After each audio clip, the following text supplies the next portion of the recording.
শ্রী গুরু জয়, শ্রী গুরু জয়, শ্রী গুরু জয়। ভগবান দাদু যখন বৃন্দাবনে ভ্রমণে গেছিলেন সেই সময়কার একটা অদ্ভুত সত্য ঘটনা ভগবান দাদুর ভাষায় ব্যক্ত করছি।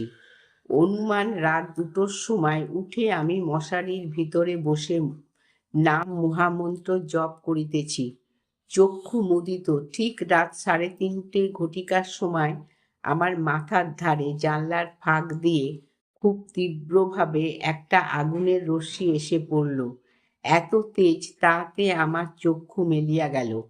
দেখিতে দেখিতে পটাশ করিয়া ভীষণ শব্দের সহিত জানলার কপাট দুখানা দুদিকে খুলিয়া গেল।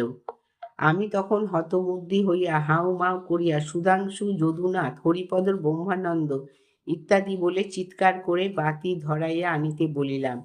সকলেই এসে মাথার ধারে শালপাতার একটি